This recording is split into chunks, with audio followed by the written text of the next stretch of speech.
I worked here for 9 years actually as a correctional officer, and then another 12 out at the new facility. I had sort of a working relationship with one particular inmate by the name of Red Schneider. And every morning when I get down the tier to feed breakfast or whatever, you know, the first thing he said was, "Morning, Meg," and I'd say, "Morning, Red." And you had to know Red to appreciate him. He had this real deep, gravelly voice. He was killed. He was stabbed 38 times in his cell here. Well, I came one morning to make sure everything was all picked up before we started doing daily tours. And when I broke the end door, I went past Red's cell, took about 3 or 4 more steps, and I heard, "Morning, Meg." And I said, "Morning, Red," and took about 2 more steps, and then it kind of like clicked in. Well, you're the only one in this building.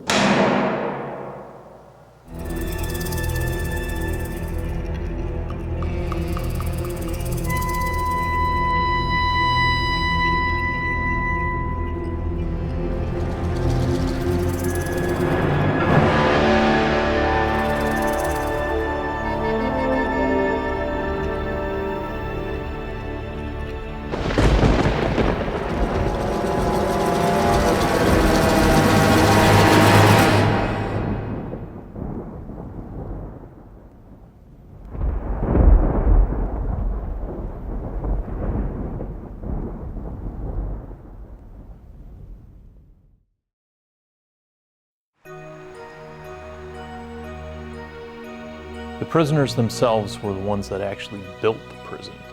85 men died of execution by hanging between about 1899 and 1951. After that, the state switched to the electric chair. 9 additional men died in the electric chair there. An overcrowding problem became apparent during the Great Depression. In the 5x7 cells that were in there, they had as many as 3 prisoners at a time. The prison eventually closed down in 1995.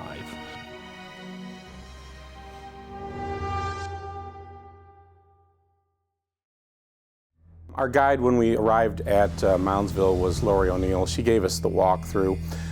She had quite a bit of knowledge about the history of the prison.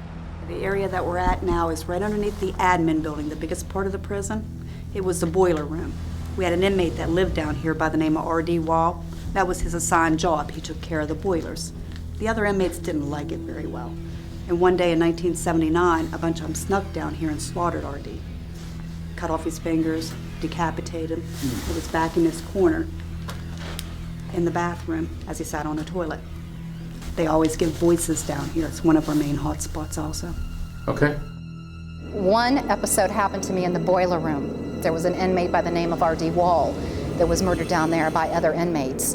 And I had just set up for a class, and as I wandered downstairs, I was walking around just checking out the general feeling in the boiler room area. And as I started to come back out of the boiler room, I could look outside. It was still daylight, and I saw a very dark shadow that darted from one side of the doorway to the other side of the doorway.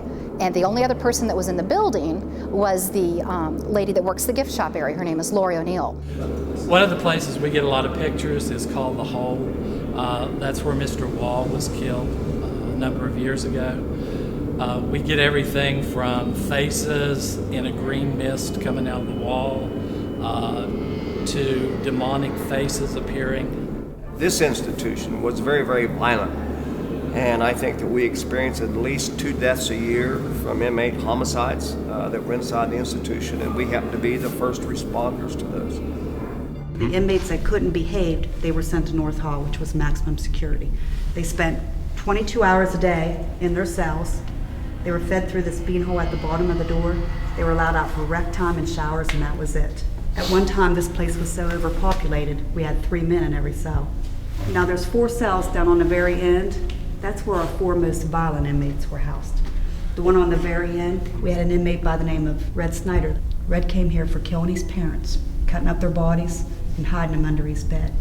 While he was here, he killed a few more people. When they were letting him out for his rec time, they always let him out with Rusty Lassiter that was 2 doors down from him, because they always got along. Well, they'd had a falling out that day, and when they opened the 2 men's cells, Rusty made a U-turn down and stabbed Red 37 times, killing him in front of his cell. He was one of the last murders to take place here. I think it was in '92 that he died. What we experienced inside this institution was some very, very heinous crimes. Hazel happened to experience one of the most heinous crimes I think we had inside the institution. She was the first person on board to be able to approach that situation. It was the death of an inmate that had been stabbed violently to death. And unfortunately, when she got there was nothing that the nurse could do to make it any better. Polly Gear, who comes to the prison a lot for the ghost hunts, she said, let's go up to Red's cell and see if he'll talk to you. And I talked to him and talked to him and talked to him, and I kept on saying, I really have some news for you, Red. Will you let me know that you're here? And nothing at all.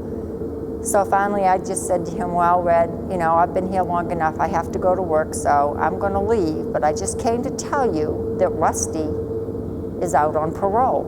And Rusty is the inmate who killed him. And as I kind of turned just a little bit to walk out of the cell, it felt like a finger that went right across the back of my neck. And I mean, I squealed like a pig. And Polly Gia jumped back about 3 feet.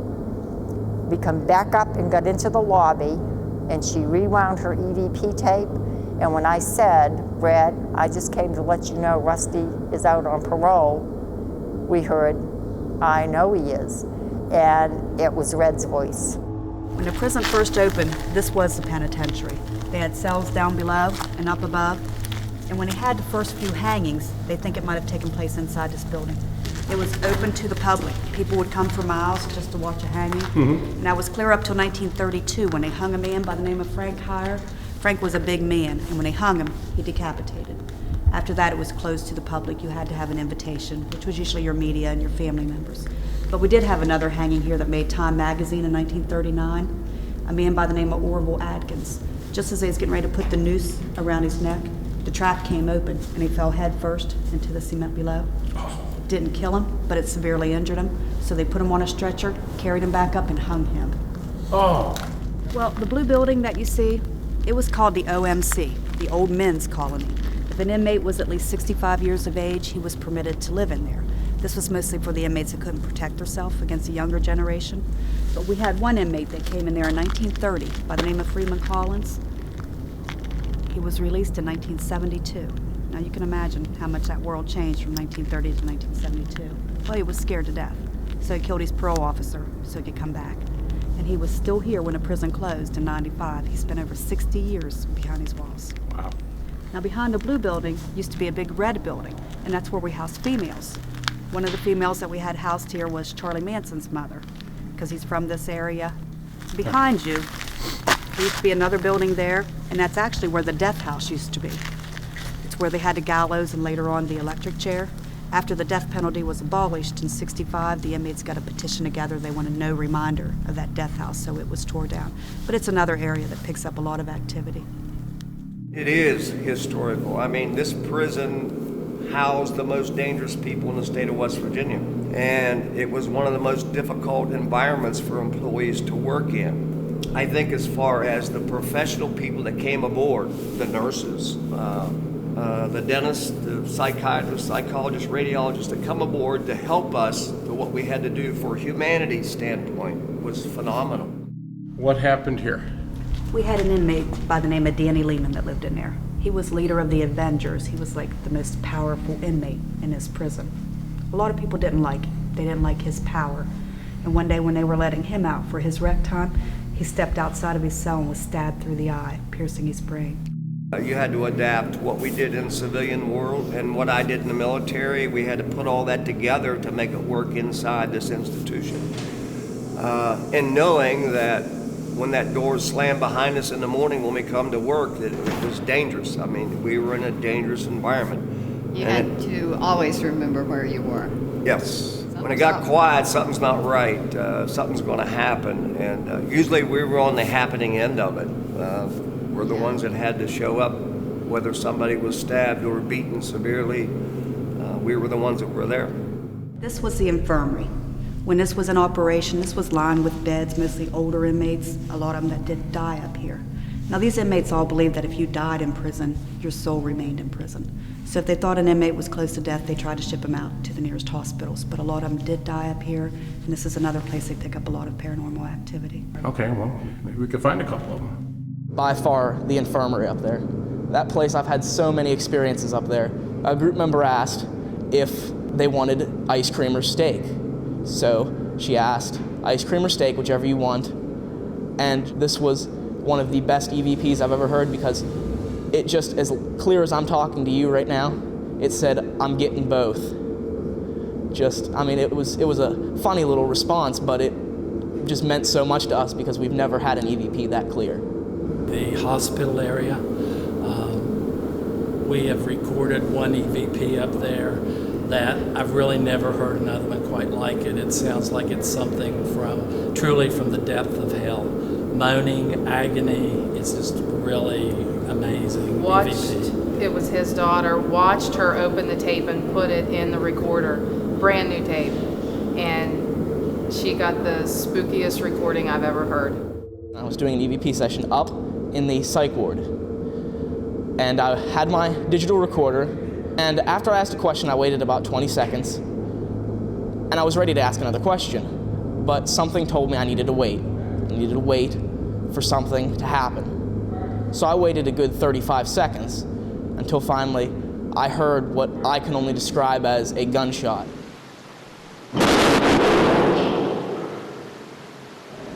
It was one of the loudest things I've ever heard in my life. I was walking through an area that's known as the Sugar Shack area here at the prison, and I was carrying an armful of tools, and it was dark. And as I was walking through that area, I felt a pressure against my shoulder, as if somebody had put their hand against my shoulder to stop me from where I was walking. It startled me. It didn't scare me at that point, but it startled me. I thought I'd bumped into something. I put my tools down and fumbled around and got the lights on, and I was just in a complete wide open area. There was nothing to walk into. Probably the Sugar Shack. It's very scary down there. I don't think I could ever go in there in the dark, because you bump into things. And there's nothing in the room but you. Sugar Shack was an indoor rec room for the inmates. If the weather was bad, they could come down here. They had pool tables, ping pong tables, but there could be up to 300 inmates down here unsupervised. This is where a lot of the beatings and stabbings have taken place. It's also where they pick up a lot of activity also. Okay, has there been any murders or There was nobody that was actually pronounced dead here. They were taken out and pronounced dead at the hospital. Okay. But there was a lot of beatings and stabbings and rapes down Okay. here. That's why they called it the Sugar Shack, a sweet place to be. All right. There was a light bar on the screen, just appeared to be moving back and forth. The camera was out in the yard outside. And we watched it for several moments, and then it went over against the building where there's a set of stairs that leads to the basement.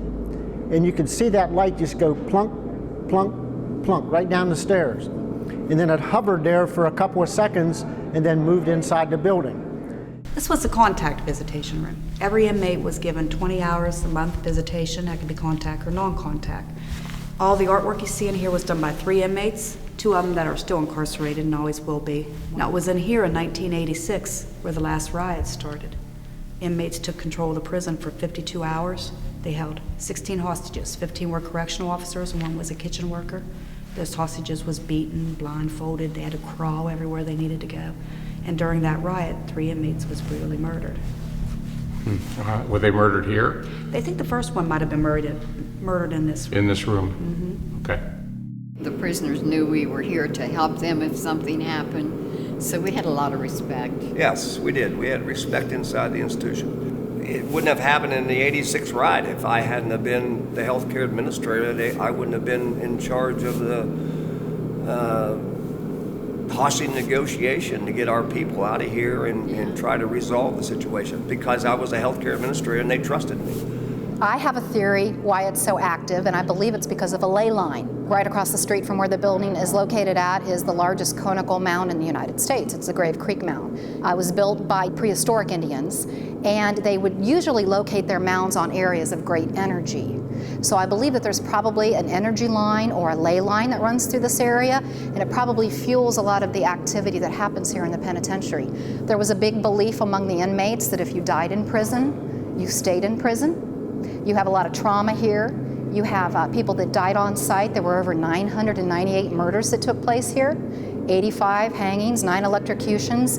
You've got the numbers, you've got the death that happened here, you've got these pent-up feelings that these prisoners had years ago, and I think it just stays here. There's something here, an energy. I don't know what other people, they call it spirits or ghosts or whatever, but there is definitely an energy here. It's quite an eerie place. It has a life of its own. If you decide you want an adventure, this is the place to be. Because you will see it, whether you're sensitive or whether you're not. Because I don't think these souls can leave. If you're a skeptic, I think that this is one of the best places to go, because I've seen so many people walk in skeptics and come out not knowing whether they believe or not because they had a personal experience. Once the sun goes down here, the whole place changes. It's almost like a different world. So it's, in my opinion, it is extremely haunted with not only potential Native American spirits, with prisoners that was here, and possibly other darker forces is also involved in it too. These individuals that are doing this as a profession and as a belief, I understand them and I think it's real. I think what they experience inside this institution is very real. And the reason I can say that is because of what I knew or have known that has happened inside this institution.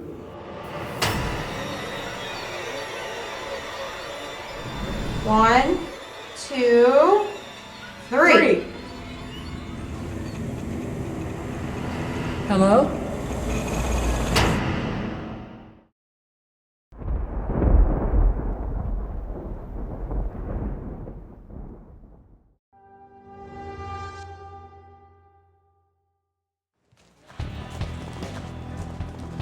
The challenges during tech setup were interesting, and the facility's huge. Our cables are 200-foot runs, which is pretty extensive, but when you start getting into facility that is 1,000-foot or 1,500-foot long, it's a challenge to actually cover many of the areas that we would like to cover.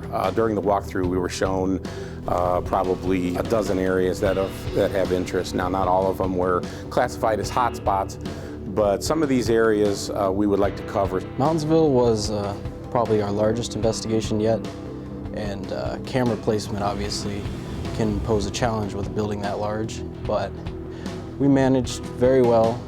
One of the cameras was up in the psych ward. One of our other cameras was on the second floor of the minimum security cell block. Another camera we had down in the sugar shack, and our fourth camera we had pointing down the main entrance hallway. I think all in all, we actually did a pretty good job of covering most of the prison area and the hotspots.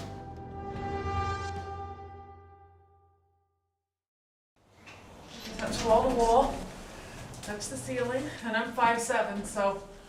Cells were the worst of the worst. You can see there's not much in the way of light being let in. These are not as open as the cells that are over on the other side. So it's just an enormously claustrophobic, close feeling. The bed is probably maybe 2 foot wide. EVP session, red cell. We understand you were the worst of the worst. Can you make your presence known to us? Red, we hear you like Days of Our Lives. Is that true? No offense, but I really didn't like it all that much. General Hospital is much better. Why don't you come on in here, sit down with us, have a chat with us, talk to us. I got a little device in my hand here. It'll allow me to hear what you have to say. I want to know why they call you Red. I'm curious. I want to know why you killed your mother and your father too. Why would you do something like that? What do you think of Rusty?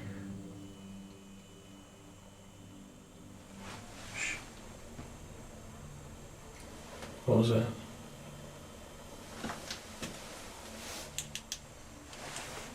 Did you hear that? Mm-hmm. I heard it the first time, but not that time. It's above us. Sound like yelling? Yeah.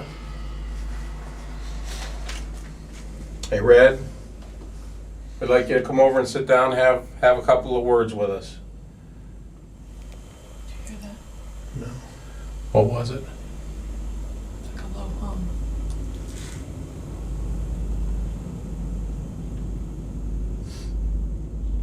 Is that you, Red? Are you humming? Is that you?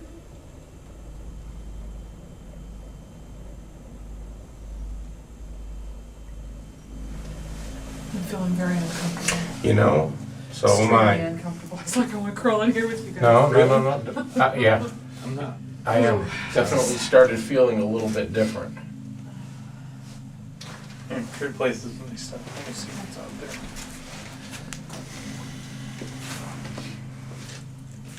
Excuse me. You were bad to the bone. No one messed with you. Must not have been too bad. Somebody got the best of you. Careful. Don't go too far into provoking. Did you think Rusty would do something like that? Maybe Red's not here. Is Rusty here? Rusty got let out though, didn't he?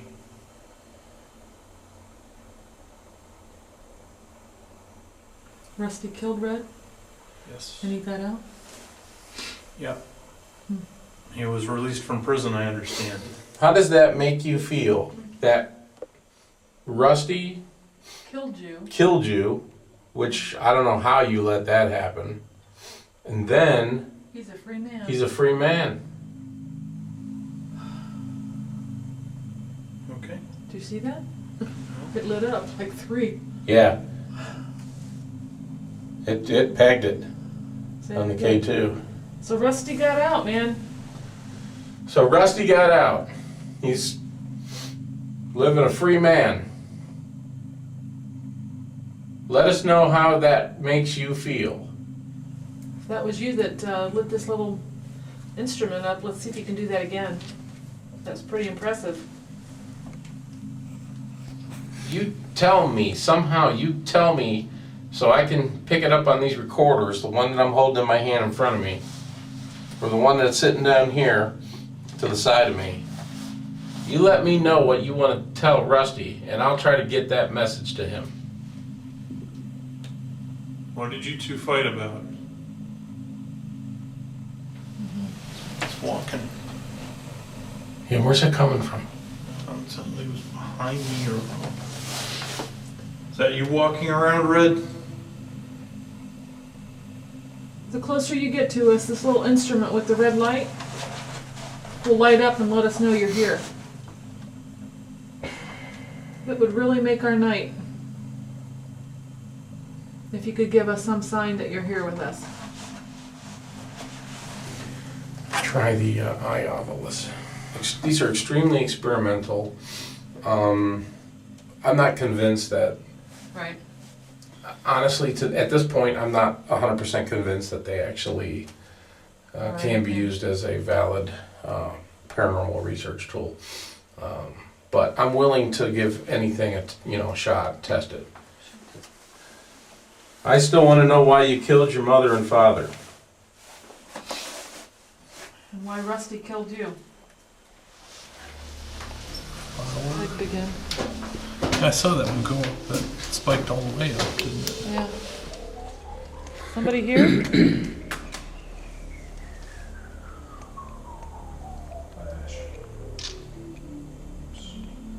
So it was lighting up before you even stepped by.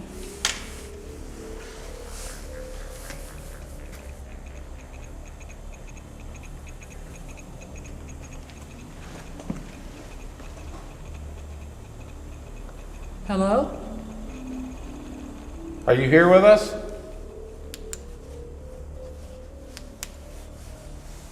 Don't go away. Come on back. That was a spike for a few seconds there. The other guys aren't doing it. We have 2 lights on the floor here, so then you can say whatever you want, and it'll help us communicate with you.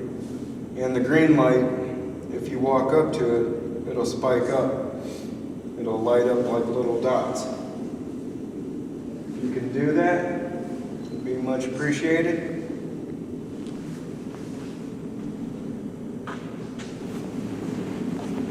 Did a car just go by? Possibly. That's Jefferson out on that side. Did you see the shadow? Where? On the back left wall at the corner, I saw a shadow go from one end of the room all the way to the other within probably 2 seconds. Looked like a human shadow going like that. Did it block out the light in the windows? Yeah. I mean, it went right across the shadows. And then I looked back there and you were standing there.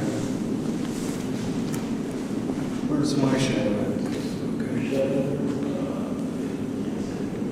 Your shadow will be over towards what the end was. Wait, here's a car.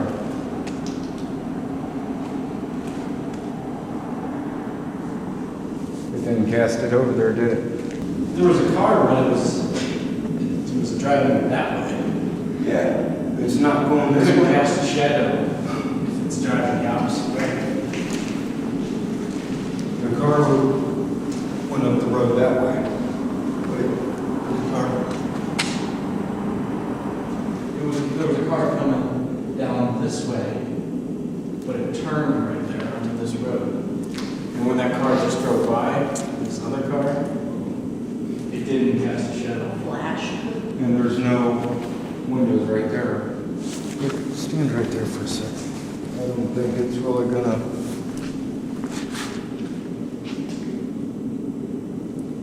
I'm just seeing if possibly like hitting that plexiglass.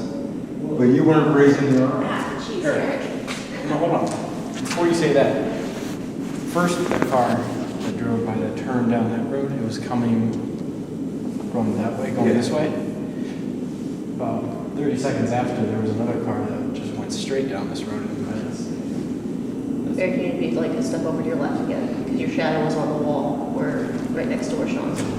There you go.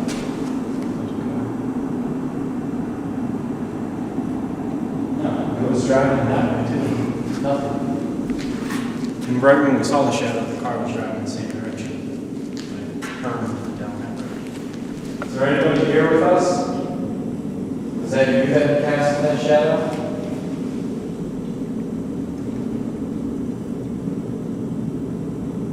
Can you hear it again?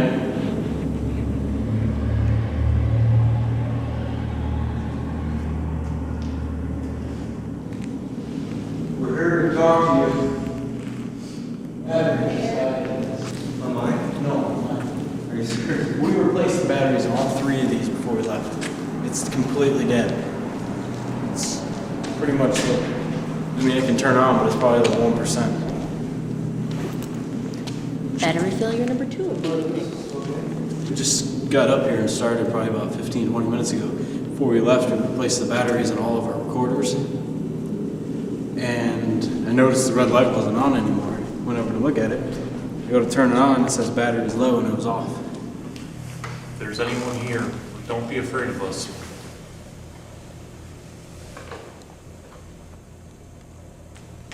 You know what, guys? This is like cave darkness down here. It's so dark, you can barely see your hand in front of your face. That's something. You have a job here in the prison? Did you make license plates? Were you innocent or were you guilty? Can you just come close to us? If you want us to leave, you're gonna have to give us a sign.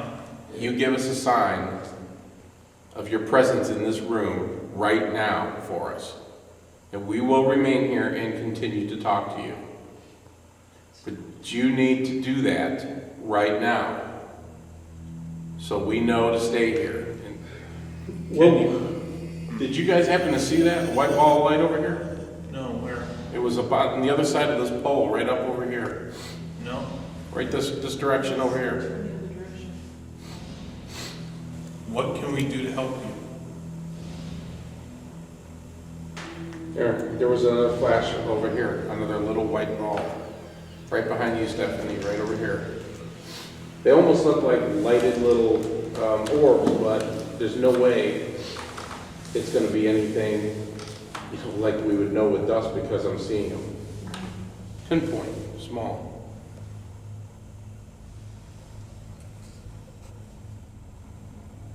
We're going to leave you alone. We're going to leave you here all by yourself. Can you make any kind of noise? We just need some sort of noise close to us. Can you yell real loud? Whoa! My pant leg was just tugged.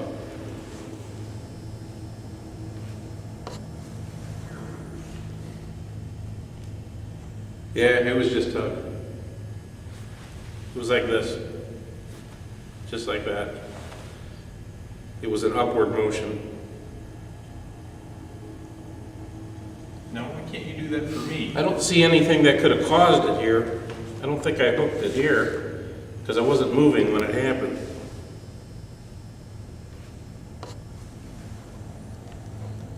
Oh.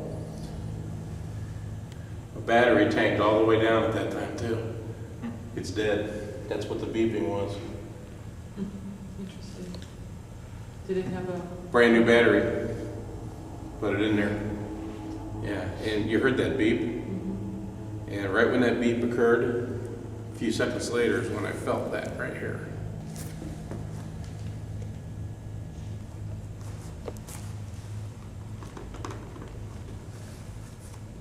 Yeah, that's what it was, right like that. And you know how I can know it was an upper motion? Because back here, when I pull up on my pant leg, I can feel it brush over my leg on both sides, and that's what it felt like. It's like something just went, just like that. Okay, you got my attention. Can you try it again?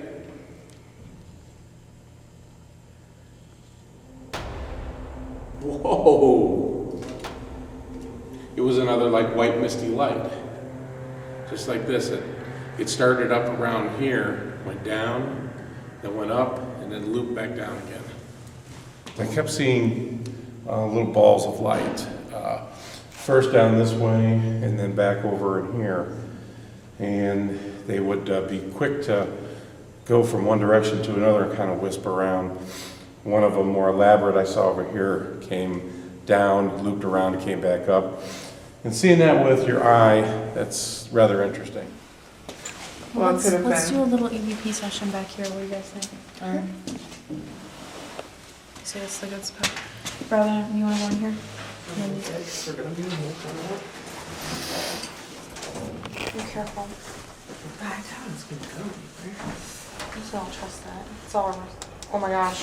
Holy crap. What? I'm getting spikes. I'm getting K2 spikes. How big? Pretty big. Hi, Red. Red, are you here with us?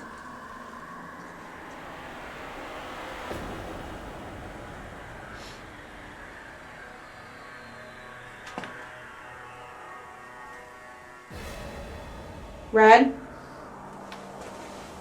Why are you being timid right now? I'm getting spikes. Again. He doesn't like the light. A little bit. Come on, Red. Do what you just did again to my meter here. Got a little spike again. Come on, you gotta do more than that.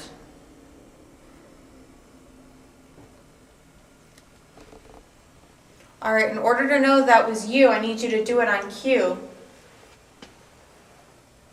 1, 2, 3. Okay? Well, I'll tell you what. If you want us to leave, come over here. Give us a sign that you want us to leave then. Otherwise, we'll be here. We'll stay here. Oh yeah, we'll stay forever. Scare us out of here. Just so I can. Look at that. Are you here with us?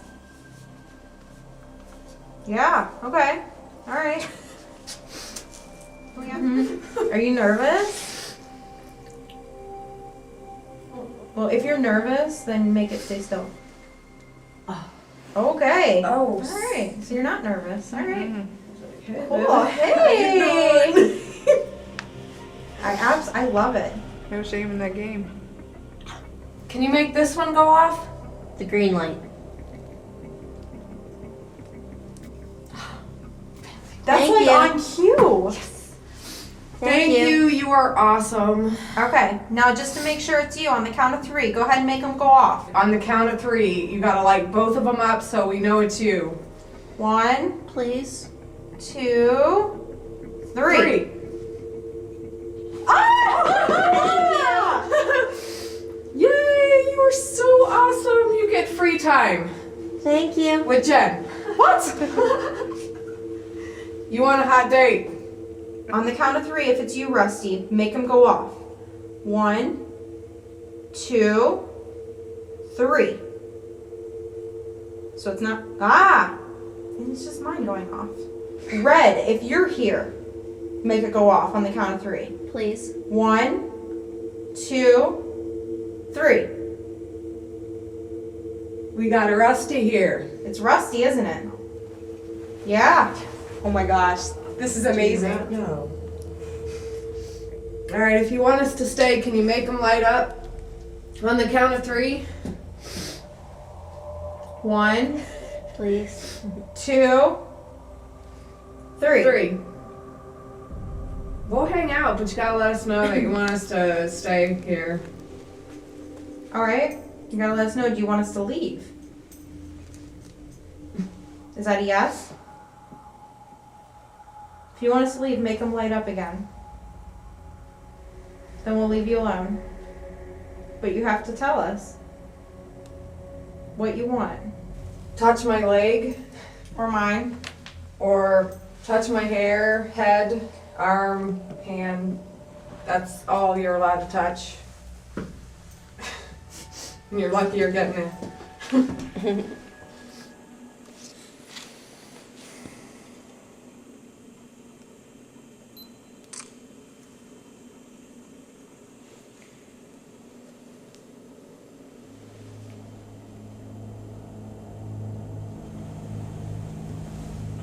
Sounded like something just banged on a pipe back there. Back here? Yeah.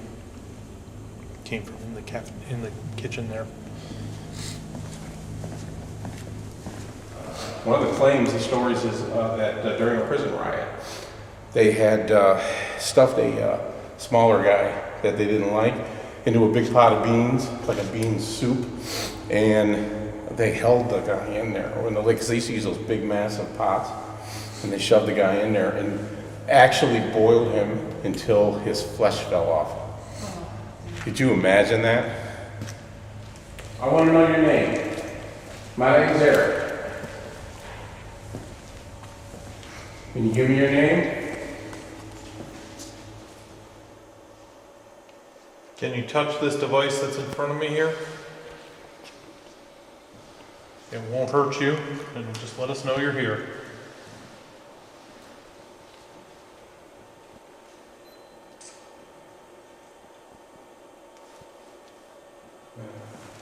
Can you tell us your name?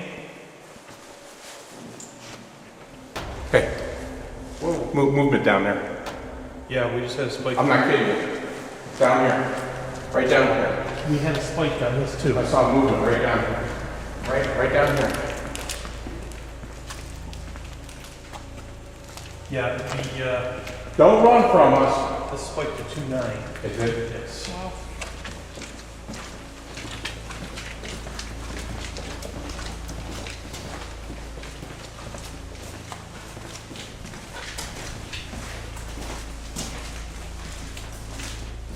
Can you give us your name?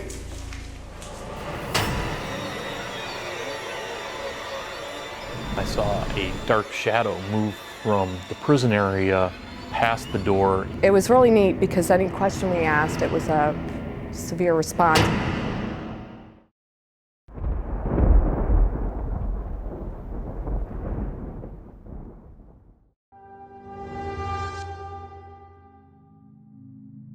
My expectations of Moundsville were pretty high, just because of all the stories and the legends, all the personal experiences other groups have had in the past, so I was quite excited to go.